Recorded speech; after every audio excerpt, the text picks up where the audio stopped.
Hi guys, Bikers മലയാളത്തിൻ്റെ പുതിയ വീഡിയോയിലേക്ക് എല്ലാവർക്കും സ്വാഗതം. ഇന്ന് നമ്മുടെ കൂടെയുള്ള ഏറ്റവും പുതിയ മോഡൽ അപ്പാച്ചെ 204V ആണ്. സോ ഈ വീഡിയോയിലൂടെ നമുക്ക് ഇവനെ കംപ്ലീറ്റ് ആയിട്ടൊന്ന് പരിചയപ്പെടാം. So let's begin. വാഹനങ്ങൾ BS4 നോംസിൽ നിന്ന് BS6ലേക്ക് കൺവേർട്ട് ചെയ്ത സമയത്ത് ഏറ്റവും കൂടുതൽ മാറ്റങ്ങളിലൂടെ കടന്നുപോയ ഒരു വണ്ടിയായിരുന്നു TVSൻ്റെ അപ്പാച്ചെ സീരീസ്. ഡിസൈനിലാണെങ്കിലും ശരി, അതുപോലെ തന്നെ കുറേ ആഡ് ഓൺ ഫീച്ചേഴ്സും ഒക്കെ നമുക്ക് ഈ മോട്ടോർ സൈക്കിളിൽ കൂടുതലായിട്ട് കാണാൻ സാധിക്കുന്നുണ്ട്. സോ നമുക്ക് അതിൻ്റെ ഡിസൈനിങ്സും ആഡ് ഓൺ ഫീച്ചേഴ്സും എൻ്റെ എക്സ്പീരിയൻസും ഒക്കെ നമുക്ക് ഡീറ്റെയിൽ ആയിട്ടൊന്ന് ഷെയർ ചെയ്യാം. സോ ഫസ്റ്റ് നമുക്ക് ഡിസൈനിങ്ങിൽ നിന്ന് തന്നെ തുടങ്ങാം. ഡിസൈനിങ്ങിൻ്റെ കാര്യം ചെക്ക് ചെയ്യുമ്പോൾ ഏറ്റവും കൂടുതൽ മാറ്റം വന്നിരിക്കുന്ന വണ്ടിയുടെ ഫ്രണ്ട് സെക്ഷനിൽ തന്നെയാണ്. ഫ്രണ്ട് സെക്ഷനിലെ ഹെഡ്ലാമ്പിൻ്റെ ആ ഒരു പോർഷൻ എൻറ്റയർലി TVS മാറ്റി കളഞ്ഞിട്ടുണ്ട് പഴയ മോഡൽ അപ്പാച്ചെ ചെയ്യുന്ന. പുതിയ ഹെഡ്ലാമ്പിൻ്റെ കാര്യം നോക്കുകയാണെങ്കിൽ ഒരു അഗ്രസീവ് ആയിട്ടുള്ള ഒരു ഷാർപ്പ് എഡ്ജസ് ആയിട്ടുള്ള ഹെഡ്ലാമ്പ് തന്നെയാണ് ഇതിനകത്ത് വന്നിട്ടുള്ളത്. പിന്നെ TVS ഈ വണ്ടി റിലീസ് ചെയ്യുന്നതിന് മുമ്പ് തന്നെ വണ്ടിയുടെ പിക്കൊക്കെ സോഷ്യൽ മീഡിയസിലൂടെ അപ്ലോഡ് ചെയ്തിട്ട് ടൈമിൽ ചിലരൊക്കെ പറഞ്ഞ് ഈ വണ്ടിയുടെ ഫ്രണ്ട് കണ്ടപ്പോൾ ഭയങ്കര ബോറാണ്, അല്ലെങ്കിൽ അത്ര ഒരു സെറ്റപ്പായിട്ട് തോന്നണമെന്നൊക്കെ. ആക്ച്വലി എനിക്കും അങ്ങനെ തോന്നിയായിരുന്നു വണ്ടിയുടെ പിക്കൊക്കെ നേരത്തെ കണ്ടപ്പോൾ. പക്ഷേ നേരിട്ട് കണ്ടപ്പം അതെല്ലാം മാറി. കാരണം ഒരു അടിപൊളി ഡിസൈൻ തന്നെയാണ് ഫ്രണ്ട് വന്നിട്ടുള്ളത്. ആ ബാക്കിയുള്ള ഒരു ഡിസൈനിനോട് മാച്ച് ചെയ്തിരിക്കുന്ന രീതിയിൽ തന്നെയാണ് ഫ്രണ്ടിലും ഡിസൈൻ വന്നിരിക്കുന്നത്. ആ ഷാർപ്പ് എഡ്ജി ഫീൽസൊക്കെ നമുക്ക് കറക്റ്റ് മനസ്സിലാക്കാൻ പറ്റുന്നുണ്ട്. പിന്നെ പഴയ വണ്ടിക്ക് വന്നിരിക്കുന്നത് എന്താണെന്ന് വെച്ചാൽ ഹാലജൻ ഹെഡ്ലാംപ്സ് ആയിരുന്നു വന്നിട്ടുള്ളത്. അപ്പം പുതിയ വണ്ടിയിൽ ഹാലജൻ അങ്ങ് റീപ്ലേസ് ചെയ്തു എന്ന് തന്നെ അറിയാം. LED ഹെഡ്ലാംപ്സ് തന്നെയാണ് വന്നിട്ടുള്ളത്. പണ്ടത്തെ മോഡൽ റിവ്യൂ ചെയ്യുന്ന ടൈമിലൊക്കെ ഞാൻ പറഞ്ഞിട്ടുണ്ടായിരുന്നു, വണ്ടിയുടെ ഹാലജൻ ഹെഡ്ലാംപ്സ് മറ്റേ LED ആക്കുകയാണെങ്കിൽ കുറച്ചുകൂടി ഒരു സെറ്റപ്പ് ആയിരിക്കും. ഈ വണ്ടിക്ക് LED ഹെഡ്ലാംപ്സ് ഇച്ചിരി മാച്ചിങ് ഒക്കെ ആയിരിക്കും എന്ന് പറഞ്ഞിട്ടുണ്ട്. എന്തായാലും LED ഹെഡ്ലാംപ്സ് വന്നിട്ടുണ്ട്. നല്ലൊരു സെറ്റപ്പ് LED ഹെഡ്ലാംപ്സ് തന്നെയാണ് വന്നിട്ടുള്ളത്. പിന്നെ നമ്മുടെ TVSൻ്റെ അപ്പാച്ചെ 160 200 ഐക്കോണിക് ആയിട്ട് വന്ന ഒരു സ്നേക്ക് ടൂത്ത് റണ്ണിങ് ലാംപ്സ് ഉണ്ടായിരുന്നു. അപ്പോൾ ഇതിനകത്ത് സ്നേക്ക് ടൂത്തിൻ്റെ ഡിസൈൻ ഇച്ചിരി അല്പം ഒന്ന് മാറ്റിയെടുത്തിട്ടുണ്ട്. ഇത് പ്ലാസ്റ്റിക് പോലൊരു മെറ്റീരിയൽ കൊണ്ടാണ് ഇപ്പോൾ ചെയ്തിരിക്കുന്നത്. ഇത് റണ്ണിങ് ലാംപ്സ് ആണ്. പിന്നെ ഇൻഡിക്കേറ്റേഴ്സിൻ്റെ കാര്യം പറയുകയാണെങ്കിൽ ചേഞ്ച് ഒന്നുമില്ല, പഴയ വണ്ടിയിലുള്ള ഇൻഡിക്കേറ്റർ തന്നെയാണ് ഇതിനകത്തും വന്നിട്ടുള്ളത്. മെയിനായിട്ടൊരു മാറ്റം എന്താണെന്ന് പറഞ്ഞാൽ ഈ ഹെഡ്ലാമ്പിൻ്റെ കൂടെ വന്നിട്ടുണ്ടായിരുന്ന ഒരു വൈസർ ഉണ്ടായിരുന്നു നമുക്ക് പഴയ മോഡലിൽ. വൈസർ ഒരു കുട്ടി വൈസർ പോലെ, ഒരു മീറ്റർ റീഡിംഗ് ഒക്കെ കാണാനായിട്ട് ഇച്ചിലൂടെ സെറ്റപ്പ്, ഒരു ലൈറ്റ് അടിക്കാതെ തന്നെ കാണാൻ പറ്റുന്ന ഒരു കുട്ടി വൈസർ എന്ന് പറയുന്ന ഒരു സംഭവം ഇതിനകത്ത് വന്നിട്ടുണ്ടായിരുന്നു. ആ സാധനം ഇപ്പോൾ ഇതിനകത്ത് നിന്ന് എടുത്ത് കളഞ്ഞിട്ടുണ്ട്. ഇപ്പം പക്ക ഒരു നേക്കഡ് സ്ട്രീറ്റ് ഡിസൈൻ തന്നെയാണ് വണ്ടിയുടെ ഫ്രണ്ട് സെക്ഷനിൽ നിന്ന് നമുക്ക് കാണാൻ പറ്റുന്നത്. അടിപൊളിയായിട്ടുള്ള ഒരു മിഡിൽ സെക്ഷൻ തന്നെയാണ് വന്നിരിക്കുന്നത്. പ്രത്യേകിച്ച് എടുത്തു പറയേണ്ട കാര്യം വണ്ടിയുടെ ഗ്രാഫിക്സ് ആണ്. നല്ല കിടിലൻ ഗ്രാഫിക്സ് തന്നെയാണ് വന്നിട്ടുള്ളത്. അപ്പോൾ പഴയ മോഡലിൽ തന്നെയാണെങ്കിലും അത്യാവശ്യം നല്ല കിടിലൻ ഗ്രാഫിക്സ് തന്നെയായിരുന്നു വന്നിട്ടുള്ളത്. ഇതിപ്പം ഈ TVSൻ്റെ ഒരു ഐക്കോണിക് ആയിട്ടുള്ള കളറാണ്, ഒരു ബ്ലാക്ക് റെഡ് കോമ്പിനേഷൻസ്. അത് നൈസായിട്ട് തന്നെയാണ് തോന്നിയിട്ടുള്ളത്. പിന്നെ ടാങ്ക് കൗൾ എന്നൊക്കെ പറയുകയാണെങ്കിൽ അത്യാവശ്യം നല്ലൊരു ടാങ്ക് കൗളും പിന്നെ എഞ്ചിൻ കൗൾസും ഒക്കെ വന്നിട്ടുണ്ട്. ഇത് തന്നെ പഴയ മോഡൽസിൽ സെയിം സാധനം തന്നെ വന്നിട്ടുണ്ടായിരുന്നു. ഇതിലും കാണാനായിട്ട് ഭംഗിയാണ്. പഴയ നമ്മൾ റിവ്യൂ ചെയ്ത കളർ വ്യത്യാസം ഉണ്ടായിരുന്നു. അത്യാവശ്യം നൈസ് സാധനം തന്നെയായിരുന്നു. പിന്നെ TVSൻ്റെ ഒരു 3D എംബ്ലം വന്നിട്ടുണ്ട്. പിന്നെ എന്താ പറയുക, ഒരു RTR 200 ടാങ്കിൻ്റെ ഓപ്പണിംഗ് ഒക്കെ പിന്നെ പഴയതുപോലെ തന്നെ സൈഡിലാണ് വരുന്നത്. മിഡിൽ സെക്ഷൻ അങ്ങനെ പ്രത്യേകിച്ച് പഴയ മോഡലിൽ നിന്ന് വ്യത്യാസമൊന്നും പറയാനില്ല. ആക്ച്വലി ഒരു നല്ലൊരു സ്പോർട്ടി സ്റ്റൈലിഷ് ആയിട്ടുള്ള ഒരു മിഡിൽ സെക്ഷൻ തന്നെയാണ്. വണ്ടിയുടെ റിയർ സൈഡിൽ നിന്ന് നോക്കുന്ന സമയത്ത് പഴയ മോഡലിനെ അപേക്ഷിച്ച് ഒരു പ്രത്യേകിച്ചൊരു വ്യത്യാസമൊന്നും എനിക്ക് തോന്നുന്നില്ല. പഴയതുപോലെ വന്നിട്ടുള്ളതിനൊരു ബാറ്റ്മാൻ ഗ്രാബ് റെയിൽസ് വന്നിട്ടുണ്ട്. പിന്നെ എന്നാ വന്നിട്ടുള്ള ഇൻഡിക്കേറ്റേഴ്സിൻ്റെയും ടെയിൽ ലാമ്പ് സെക്ഷൻസ് ഒക്കെ നോക്കിയാൽ പഴയതുപോലെ തന്നെ വലിയ ചേഞ്ചസ് ഒന്നും വന്നിട്ടില്ല. ബാക്ക് സൈഡ് ഏകദേശം അത്യാവശ്യം നല്ലൊരു ലുക്ക് തന്നെയാണ് വന്നിട്ടുള്ളത്. പഴയ മോഡലിനെ ഏകദേശം ആ ഒരു ലുക്കിൽ തന്നെയാണ് ബാക്ക് സൈഡ് വന്നിട്ടുള്ളത്. എക്സോസ്റ്റിൻ്റെ സൈഡിലേക്ക് വരുമ്പോഴത്തേക്കും പഴയതുപോലെ തന്നെ എൻ്റെ എക്സോസ്റ്റാണ്, ഡബിൾ ബാരൽ എക്സോസ്റ്റാണ് വന്നിട്ടുള്ളത്. ആക്ച്വലി എക്സോസ്റ്റിൻ്റെ സൗണ്ട് എന്ന് പറഞ്ഞാൽ ഒരു രക്ഷയില്ല, നല്ല കിടിലൻ സൗണ്ടാണ്, നല്ല ബാസ് ഉള്ളൊരു സൗണ്ടാണ്. എൻ്റെ പേഴ്സണലായിട്ടൊരു കാര്യം പറയുകയാണെങ്കിൽ എനിക്ക് ഒത്തിരി ഇഷ്ടപ്പെട്ടൊരു സൗണ്ടാണ്. 164V ആയിക്കോട്ടെ 204V ആയിക്കോട്ടെ നല്ലൊരു ബാസ് ഉള്ളൊരു സൗണ്ട് തന്നെയാണ് വന്നിരിക്കുന്നത്. പിന്നെ ഡിസൈനിങ്ങിൻ്റെ കേസിൽ പ്രത്യേകിച്ച് ഇതിനകത്ത് ചേഞ്ച് ഒന്നും വരുത്തിയിട്ടില്ല. അപ്പോൾ നമുക്ക് ഈ വണ്ടിയുടെ എക്സോസ്റ്റിനോട് ജസ്റ്റ് ഒന്ന് കേട്ട് നോക്കാം.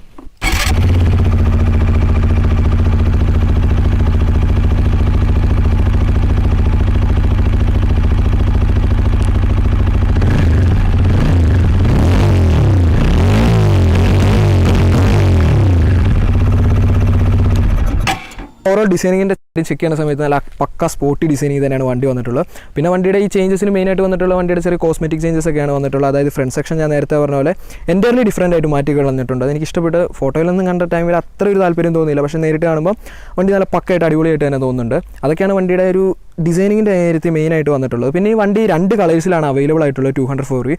ഒന്ന് നമ്മുടെ കയ്യിലിരിക്കുന്ന ഗ്ലോസ് ബ്ലാക്കും പിന്നെ ഒന്ന് പേൾ വൈറ്റും എന്ന് പറഞ്ഞ 2 കളേഴ്സിലാണ് ഈ വണ്ടി നമുക്ക് അവൈലബിൾ ആയിരിക്കുന്നത്. പിന്നെ വണ്ടിയുടെ എഞ്ചിൻ്റെ കാര്യം നമ്മൾ ചെക്ക് ചെയ്യുന്ന ടൈമിൽ പഴയ വണ്ടീനെ അപേക്ഷിച്ച് BS6 കൺവേർട്ട് ചെയ്ത സമയത്ത് ടോർക്കിന് മാത്രം 1 യൂണിറ്റ് എങ്ങാണ്ട് കുറവ് വന്നിട്ടുള്ളൂ.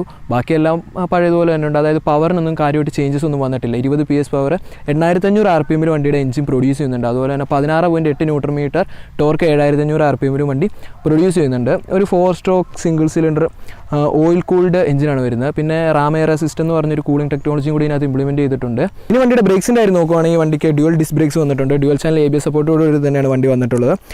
പഴയതുപോലെ തന്നെ റോട്ടോപെറ്റ് ഡിസ്ക് വന്നിട്ടുണ്ട്. ഞാൻ റോട്ടോപെറ്റിൻ്റെ അഡ്വാൻറ്റേജ് നേരത്തെ പറഞ്ഞിട്ടുണ്ടായിരുന്നു. അതായത് വണ്ടിയുടെ ഡിസ്കിലുണ്ടാകുന്ന ഹീറ്റ് മാക്സിമം കുറയ്ക്കാനായിട്ട് ഈ റോട്ടോപെറ്റ് ഡിസ്കുകൾ സഹായിക്കുന്നുണ്ട്. അത്യാവശ്യം നല്ല ബ്രേക്കിംഗ് ആണ് വണ്ടിക്ക് വന്നിട്ടുള്ളത്. പിന്നെ വണ്ടിയുടെ ടയേഴ്സിൻ്റെ കാര്യം ചെക്ക് ചെയ്യുകയാണെങ്കിൽ ഫ്രണ്ടിൽ വന്നേക്കുന്ന 90/90 ടയേഴ്സ്, ബാക്കിൽ 130/70 ടയേഴ്സുമാണ് വന്നിട്ടുള്ളത്. ഫ്രണ്ടിൽ വന്നേക്കുന്ന ടയർ എന്ന് പറഞ്ഞാൽ TVSൻ്റെ റെമോറ ടയേഴ്സും അതോടൊപ്പം തന്നെ ബാക്കിൽ പ്രോട്ടോർക്ക് എന്ന് പറഞ്ഞൊരു ടയറാണ് വന്നിട്ടുള്ളത്. അലോയ്സിൻ്റെ ആയിരുന്നു ചെക്ക് ചെയ്യുന്ന ടൈമിൽ പഴയ അലോയായിട്ട് വലിയ വ്യത്യാസമൊന്നും തോന്നുന്നില്ല. സെയിം ഡിസൈനിൽ തന്നെയുള്ള അലോയ്സാണ് വണ്ടിക്കകത്ത് വന്നിരിക്കുന്നത്. ഓക്കെ സാർ, അടുത്ത നമുക്ക് വണ്ടിയുടെ മീറ്റർ കൺസോൾ ചെക്ക് ചെയ്യാം. ഒരു പക്ക അപ്ഡേറ്റഡ് ആയിട്ടുള്ള ഒരു പൊളി മീറ്റർ കൺസോൾ ആണ് തന്നെ വണ്ടിയുടെ മീറ്റർ കൺസോളിൻ്റെ കാര്യം പറയാം. പഴയ വണ്ടിയിൽ അപേക്ഷിച്ച് പുതിയ വണ്ടിയിൽ ബ്ലൂടൂത്ത് എനേബിൾ സ്മാർട്ട് എക്സ് കണക്ടിവിറ്റിയും കൂടെ TVS ഇൻട്രൊഡ്യൂസ് ചെയ്തിട്ടുണ്ട്. മീറ്റർ കൺസോളിൽ എന്തൊക്കെ വരുന്നുണ്ടെന്ന് നമുക്കൊന്ന് ജസ്റ്റ് ചെക്ക് ചെയ്യുന്ന സമയത്ത് ആവറേജ് സ്പീഡ് കാണിക്കുന്നുണ്ട്. പിന്നെ ലാപ്പ് ടൈമർ മോഡിലേക്ക് ഇപ്പോൾ നമ്മൾ കയറിയിട്ടുണ്ട്. ഹൈ സ്പീഡ് മോഡുണ്ട്. പിന്നെ 0 to 60 ഹവേഴ്സ് എത്ര ടൈമിൽ നമ്മൾ അച്ചീവ് ചെയ്യുന്നു എന്ന് കാണിക്കാനായിട്ടുള്ള ഒരു ഇതുണ്ട്.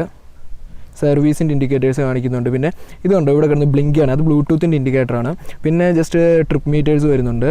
ട്രിപ്പ് 2 വരുന്നുണ്ട്, ട്രിപ്പ് F വരുന്നുണ്ട്, ഗിയർ ഇൻഡിക്കേറ്റർ വരുന്നുണ്ട്. ഗിയർ ഇൻഡിക്കേറ്ററിൻ്റെ ഒരു ചേഞ്ച് വന്നിട്ടുണ്ട്. അതായത് പഴയ മോഡലിൽ ഇത് ലെഫ്റ്റ് സൈഡിൽ കിടന്നൊരു സാധനമാണ്. ഈ സൈഡിലായിരുന്നു ഗിയർ ഇൻഡിക്കേറ്റർ വന്നുകൊണ്ടിരുന്നത്. അത് ജസ്റ്റ് അവരിപ്പോൾ പുതിയൊരു അപ്ഡേഷൻ്റെ സമയത്ത് അത് റൈറ്റ് സൈഡിലേക്ക് എടുത്തിട്ടു എന്ന് തന്നെ പറയാം. ഫസ്റ്റത്തെ ഗിയർ ഇൻഡിക്കേഷൻസ് ഒക്കെ ഇവിടെ ആയിരുന്നു വന്നുകൊണ്ടിരുന്നത്. അന്ന് കമ്പനിക്ക് കിട്ടിയൊരു കംപ്ലയിൻറ്റ് എന്താണെന്ന് വെച്ചാൽ അതായത് വണ്ടിയുടെ ഗിയർ അപ്ഡേഷൻ കറക്റ്റ് ടൈമിൽ ചെറിയൊരു ടൈം ലാഗ് വരുന്നുണ്ടെന്ന് പറഞ്ഞായിരുന്നു. പക്ഷേ ഇപ്പോഴങ്ങനെയല്ല, കറക്റ്റായിട്ട് പ്രിസൈസ് ആണ് വണ്ടിയുടെ ഗിയർ അപ്ഡേഷൻ്റെ ഇൻഡിക്കേറ്റേഴ്സ് വരുന്നത്. പിന്നെ ബാക്കി മെയിനായിട്ടുള്ള എല്ലാം തന്നെ വരുന്നുണ്ട്. റെഡ് ലൈനൊക്കെ തുടങ്ങുന്നത് 9000 RPM റെഡ് ലൈനൊക്കെ സ്റ്റാർട്ട് ചെയ്യുന്നത്. വണ്ടിയുടെ മീറ്റർ കൺസോൾ എന്ന് പറഞ്ഞാൽ ഒരു 200cc വന്നിട്ടുള്ളതിൽ വെച്ച് ഏറ്റവും കിടിലനായിട്ടുള്ളൊരു മീറ്റർ കൺസോൾ തന്നെയാണ് ഈ വണ്ടിക്കകത്ത് വന്നിട്ടുള്ളത്. ബ്ലൂടൂത്തും കൂടെ TVSൻ്റെ ആപ്ലിക്കേഷൻ വെച്ച് നമ്മൾ കണക്ട് ചെയ്യുന്ന സമയത്ത് ഒരുപാട് ഫീച്ചേഴ്സ് എക്സ്ട്രാ ആയിട്ട് ഇതിനകത്ത് വരുന്നുണ്ട്. നാവിഗേഷൻ വരുന്നുണ്ട്, കോൾ അലേർട്ട് വരുന്നുണ്ട്, പിന്നെ ക്രാഷ് അലേർട്ട് വരുന്നുണ്ട്. ക്രാഷ് അലേർട്ട് എന്നൊക്കെ പറയുന്ന സംഭവമാണെങ്കിൽ നമ്മുടെ വണ്ടി എപ്പോഴെങ്കിലും ജസ്റ്റ് ഒന്ന് സ്കിഡ് ആയെന്ന് ക്രാഷ് ആയെന്ന് ജസ്റ്റ് ആക്സിഡൻറ്റ് പെട്ടു എന്ന് വിചാരിക്കാം. നമ്മുടെ TVSൻ്റെ ആപ്ലിക്കേഷനകത്ത് നമ്മൾ സെറ്റ് ചെയ്ത് വെച്ചിരിക്കുന്ന കോൺടാക്ട്സിലേക്ക് അപ്പോൾ തന്നെ അലേർട്ട് പോകുന്നതാണ്. ഇനി ജസ്റ്റ് അലേർട്ടിൻ്റെ ആവശ്യമില്ലെങ്കിൽ ജസ്റ്റ് വണ്ടി ഒരു 2 മിനിറ്റ്സിനുള്ളിൽ തന്നെ നമുക്ക് ഈ ഐ സ്വിച്ച്, അതായത് ഇൻഫോ സ്വിച്ച് പ്രസ് ചെയ്ത് അലേർട്ട് ക്യാൻസൽ ചെയ്ത് കളയാൻ പറ്റുന്നതാണ്. കയറിയിരിക്കുന്ന ടൈമിൽ ഫസ്റ്റ് നമുക്ക് കാല് കുത്തുന്ന കാര്യം ചെക്ക് ചെയ്യുകയാണ്. എനിക്ക് കാല് അത്യാവശ്യം കുത്തി നിൽക്കാൻ പറ്റുന്നുണ്ട്. ഫുള്ളായിട്ടൊരു കാല് കുത്തി നിൽക്കാൻ പറ്റുന്നില്ല. അത്യാവശ്യം എന്തായാലും വണ്ടി പിടിച്ച് നിർത്താൻ നന്നായിട്ട് തന്നെ കൺട്രോൾ ചെയ്ത് കൊണ്ടു നടക്കാൻ പറ്റുന്ന ഒരു രീതിയിൽ തന്നെ എനിക്ക് കാല് കുത്താൻ പറ്റുന്നുണ്ട്. വലിയ കുഴപ്പമൊന്നും എനിക്ക് അതുകൊണ്ട് ഫീൽ ചെയ്യുന്നില്ല. നെക്സ്റ്റ് നമ്മൾ വണ്ടിയുടെ സീറ്റിങ്ങിൻ്റെ കാര്യം ചെക്ക് ചെയ്യുന്ന സമയത്ത് പഴയ വണ്ടിയുടെ ഒരു സെയിം ആയിട്ടുള്ള ഫീലാണ് എനിക്ക് കിട്ടുന്നത്. അതായത് പഴയ സീറ്റ്സ് തന്നെയാണ്, നല്ലൊരു കംഫർട്ടായിട്ടുള്ള നല്ല കുഷനൈസ്ഡ് സീറ്റാണ് വരുന്നത്. ഞാൻ ഓടിച്ചൊരു 200cc ഡ്യൂക്ക് NS-നേക്കാളൊക്കെ അപേക്ഷിച്ച് നല്ലൊരു സീറ്റ് തന്നെ അപ്പാച്ചിക്ക് TVS കൊടുത്തിട്ടുണ്ട്. അത് പഴയ വീഡിയോയിലും നമ്മൾ പഴയ റിവ്യൂ എടുത്ത ടൈമിലൊക്കെ പറഞ്ഞിട്ടുള്ള കാര്യമാണ്. നല്ലൊരു സീറ്റിംഗ് തന്നെയാണ് വന്നിട്ടുള്ളത്. റൈഡറിൻ്റെ ആണെങ്കിലും പില്ലിൻ്റെ ആണെങ്കിലും ശരി നല്ലൊരു സീറ്റാണ് വന്നിട്ടുള്ളത്. പിന്നെ 164V എന്നൊക്കെ അപേക്ഷിച്ച് 204Vയിലേക്ക് വരുമ്പോഴത്തേക്കും സ്പ്ലിറ്റ് സീറ്റാണ് വരുന്നത്. പില്ലിൻ്റെ സീറ്റാണെങ്കിലും കുഴപ്പമില്ല, അത്യാവശ്യം നല്ലൊരു കുഷനൈസ്ഡ് സീറ്റ് തന്നെയാണ് പില്ലിനും കൊടുത്തിരിക്കുന്നത്. പിന്നെ നെക്സ്റ്റ് നമുക്ക് ഈ വണ്ടിയുടെ കാര്യം നോക്കാൻ പറ്റുന്നത് എന്താ, ഓക്കെ, വണ്ടിയുടെ ക്ലച്ച് ആൻഡ് ഗിയർ കോമ്പിനേഷൻ നോക്കാം. ക്ലച്ച് എന്ന് പറഞ്ഞാൽ പറയാതെ തന്നെ നിങ്ങൾക്ക് അറിയാം, ഞാൻ പഴയ വീഡിയോയിലൊക്കെ സൂചിപ്പിച്ചിട്ടുള്ള പോലെ നല്ലൊരു സ്മൂത്ത് ആയിട്ടുള്ള ക്ലച്ചാണ്. മെറ്റാലിക്കിൻ്റെ ഒരു ക്ലച്ച് ലിവറാണ് വന്നിരിക്കുന്നത്. നല്ല സ്മൂത്താണ്. ക്ലച്ച് ആൻഡ് ഗിയർ കോമ്പിനേഷൻ എന്ന് പറഞ്ഞാൽ ഒരു രക്ഷയില്ല, നല്ല കിടിലാണ്. ഗിയേഴ്സ് നല്ല സ്മൂത്താണ്. ആക്ച്വലി വണ്ടിയുടെ ഗിയറിൻ്റെ ഷിഫ്റ്റിംഗ് നല്ല സ്മൂത്താണ്. പിന്നെ നേരത്തെ പറഞ്ഞ ഒരു 5 സ്പീഡ് ഗിയർ ബോക്സ് ആണ് വണ്ടിക്ക് വന്നിട്ടുള്ളത്. നല്ലൊരു എന്താ പറയുക, നല്ലൊരു smooth clutch and gear combination തന്നെയാണ് ഈ വണ്ടിക്ക് വന്നിട്ടുള്ളത്. അപ്ഡേഷൻ്റെ കാര്യത്തിൽ അപ്ഡേഷൻ വന്ന ടൈമിലാണെങ്കിൽ പോലും പ്രത്യേകിച്ച് ചേഞ്ചസ് ഒന്നും ഈ കോമ്പിനേഷൻ്റെ കാര്യം വന്നിട്ടില്ല. നല്ലൊരു ക്ലച്ച് ഗിയർ കോമ്പിനേഷൻ തന്നെ വണ്ടിക്കുണ്ട്. പിന്നെ ക്ലച്ചിൻ്റെ കാര്യം പറഞ്ഞപ്പം പറയേണ്ട ഒരു കാര്യമുണ്ട്, വണ്ടിക്ക് സ്ലിപ്പർ ക്ലച്ച് തന്നെയാണ്. അതായത് 200cc സെഗ്മെൻറ്റിൽ ആദ്യമായിട്ട് സ്ലിപ്പർ ക്ലച്ച് ഇൻട്രൊഡ്യൂസ് ചെയ്ത് നമ്മുടെ അപ്പാച്ചി ആയിരുന്നു. പഴയ മോഡൽ തൊട്ട് സ്ലിപ്പർ ക്ലച്ച് അസിസ്റ്റോട് കൂടി തന്നെയാണ് വണ്ടി വരുന്നത്. പിന്നെ നമ്മൾ ബ്രേക്സിൻ്റെ ഒക്കെ കാര്യം സംസാരിക്കുന്ന ടൈമിൽ ഡ്യുവൽ ചാനൽ ABS കൂടി തന്നെയുള്ള റോട്ടോപില്ലർ ഡിസ്ക്കാണ് ഫ്രണ്ടിലും ബാക്കിലും വന്നിട്ടുള്ളത്. ആ ബ്രേക്സിൻ്റെ കോൺഫിഡൻസും അതും വേറെ ലെവൽ നൈസ് ബ്രേക്കിംഗ് ആണ്. എനിക്ക് ഒരുപാട് ഇഷ്ടപ്പെട്ട ഒരു ബ്രേക്കിംഗ് തന്നെയാണ് രണ്ടിടത്തും വന്നിട്ടുള്ളത്.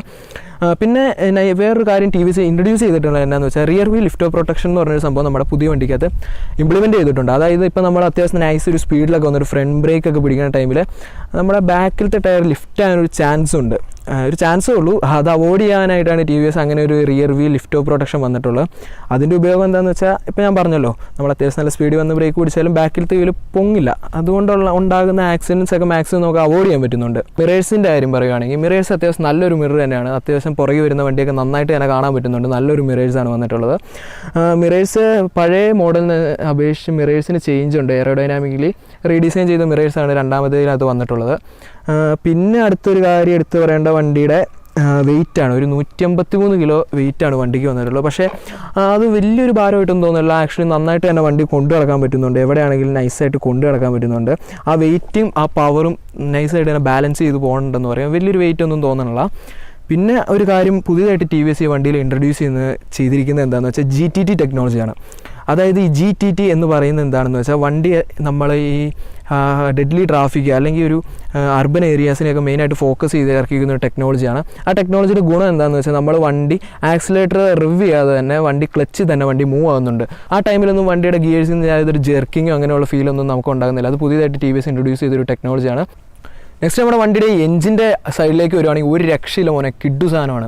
വണ്ടി ഓടിക്കുമ്പോൾ കിട്ടുന്ന ഫീലുണ്ടല്ലോ, ഒരു വേറെ ലെവൽ ഫീലാന്ന് പറയാൻ. എന്താണെന്ന് വെച്ചാൽ വണ്ടി പക്കാ സ്മൂത്താണ്. എഞ്ചിൻ പക്കാ സ്മൂത്താണ്, പക്കാ റിഫൈൻഡ് ആയിട്ടുള്ള എഞ്ചിനാണ്. പഴയ മോഡലായാലും ശരി പുതിയ മോഡലായാലും ശരി എഞ്ചിൻ്റെ കാര്യത്തിലൊന്നും യാതൊരു കോംപ്രമൈസും ടി വി എസ് വരുത്തിയിട്ടില്ല. നല്ല രീതിക്ക് തന്നെ വണ്ടിയിൽ നിന്ന് തന്നെ പവർ ഔട്ട്പുട്ട് കിട്ടുന്നുണ്ടെന്ന് പറയാം. ജസ്റ്റ് ഒരു ന്യൂട്ടൺ മീറ്റർ ടോർക്ക് കുറഞ്ഞിട്ടുണ്ടെങ്കിൽ പോലും അത് നമുക്ക് റൈഡ് ചെയ്യുന്ന സമയത്ത് ഫീൽ ചെയ്യണില്ല. നല്ലൊരു പവർ ഡെലിവറി തന്നെ എല്ലാ ഗിയേഴ്സിൽ നിന്നും നമുക്ക് കിട്ടുന്നുണ്ട്. നല്ലൊരു ഇൻഷ്യൽ പവർ, നല്ലൊരു മിഡ് റേഞ്ചും ഉണ്ട്. ടോപ്പ് എൻസിലേക്കൊക്കെ വരുന്ന സമയത്ത് ജസ്റ്റ് ഒരു പവർ ലാഗ് എനിക്ക് ഫീൽ ചെയ്യുന്നുണ്ട്. അത് പഴയ മോഡലായാലും ശരി ടോപ്പ് എൻസ് അത്ര ഒരു പവർ വണ്ടിക്ക് എടുത്ത് മുമ്പോട്ട് പോകാൻ പറ്റുന്നില്ല. പിന്നെ വണ്ടിയുടെ സസ്പെൻഷൻ്റെ ഒക്കെ കാര്യം പറയുകയാണെങ്കിൽ അത്യാവശ്യം നൈസായിട്ടൊരു സസ്പെൻഷനാണ്. ഇപ്പോൾ ഞങ്ങൾ വന്ന വഴിയൊക്കെ നിങ്ങൾ ആ വീഡിയോയിൽ ജസ്റ്റ് ഒന്ന് കണ്ടു കാണും. അത്യാവശ്യം നൈസായിട്ടൊരു ഹില്ലി ഒരു ഏരിയ പോലുള്ളൊരു മലയുടെ പൊക്കത്താണ് ഇപ്പോൾ കൊണ്ടിട്ടിരിക്കുന്നത്.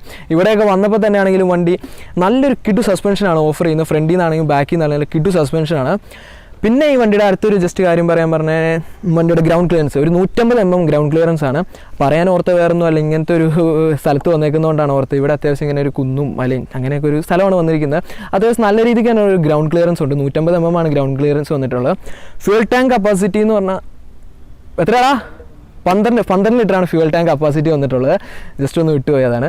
12 ലിറ്റർ ഫ്യൂൽ ടാങ്ക് കപ്പാസിറ്റി വന്നിട്ടുള്ള ഒരു ഫ്യൂൽ ഇഞ്ചക്ഷൻ വേരിയൻ്റാണ് നമ്മുടെ കയ്യിലിരിക്കുന്നത്. പിന്നെ നെക്സ്റ്റ് ഒരു ക്വസ്റ്റ്യൻ ഞാൻ ചോദിക്കുകയെന്ന് വെച്ചാൽ ഈ വണ്ടിയിലേക്ക് ആരൊക്കെ നോക്കാം അല്ലെങ്കിൽ ആർക്കൊക്കെ സ്യൂട്ട് ചെയ്തൊരു ബൈക്കാണെന്ന് ചോദിച്ചാൽ നിങ്ങൾ അത്യാവശ്യം നൈസ് ഫ്രീക്കി ആയിട്ട് വണ്ടി ഓടിക്കാൻ ആഗ്രഹിക്കുന്ന ഒരാളാണ്. നിങ്ങളുടെ ഒരു ബഡ്ജറ്റിനനുസരിച്ച് നിങ്ങൾക്ക് ഒരുപാട് ഫീച്ചേഴ്സൊക്കെ വേണമെന്നുള്ള ഒരാളാണെങ്കിൽ നിങ്ങൾക്ക് ഉറപ്പാണെങ്കിൽ അപ്പാച്ചയിലേക്ക് നോക്കാം. കാരണം ഒരു വാല്യൂ ഫോർ മണി ബൈക്ക് തന്നെയാണെന്ന് വേണമെങ്കിൽ പറയാം. കാരണം നമ്മൾ മുടക്കണ ക്യാഷിന് ആ ഒരു രീതിയിലുള്ള ഫീച്ചേഴ്സും സേഫ്റ്റി മെഷേഴ്സും പവറും എല്ലാം തരുന്നൊരു ബൈക്ക് തന്നെയാണിത്. നമ്മുടെ ഈ ഒരു ബഡ്ജറ്റ് വരുന്ന ഏറ്റവും കൂടുതലായിട്ട് സേഫ്റ്റി ഫീച്ചേഴ്സ് ആയ dual channel ABS, slipper clutch ഇതെല്ലാം ഈ അപ്പാച്ചെ 204 വീൽ വരുന്നുണ്ട്. പിന്നെ ഈ വണ്ടിയുടെ പ്രൈസും ബാക്കിയുള്ള കാര്യങ്ങളൊക്കെ ഞങ്ങൾ വീഡിയോ ഡിസ്ക്രിപ്ഷനിൽ വെച്ചിട്ടുണ്ട്, ഷോറൂമിൻ്റെ ഡീറ്റെയിൽസ് ഉൾപ്പെടെ. അപ്പോൾ നിങ്ങൾക്ക് എന്തെങ്കിലും ഡീറ്റെയിൽസ് അറിയാൻ താല്പര്യം ഉണ്ടെങ്കിൽ എന്തെങ്കിലും നിങ്ങൾ ഷോറൂമിൽ ജസ്റ്റ് കോൺടാക്ട് ചെയ്യാം. അവരുടെ നമ്പറും കൂടെ കൊടുക്കുന്നുണ്ട്. അപ്പോൾ ഗൈസ്, ഇന്നത്തെ വീഡിയോ നിങ്ങൾക്ക് ഇഷ്ടപ്പെട്ടെന്ന് വിചാരിക്കുന്നു. ഇനി ഇതിനേക്കാളും കൂടുതലായിട്ട് ഈ മച്ചാനെ പറ്റി നിങ്ങൾക്ക് എന്തെങ്കിലും അറിയണമെന്നുണ്ടെങ്കിൽ ജസ്റ്റ് ഞങ്ങളുടെ കമൻറ്റ് ബോക്സിലൊന്ന് വരിക. അപ്പോൾ ശരി ഗൈസ്, ഇന്നത്തെ വീഡിയോ ഇവിടെ അവസാനിക്കുകയാണ്. Tata, bye bye.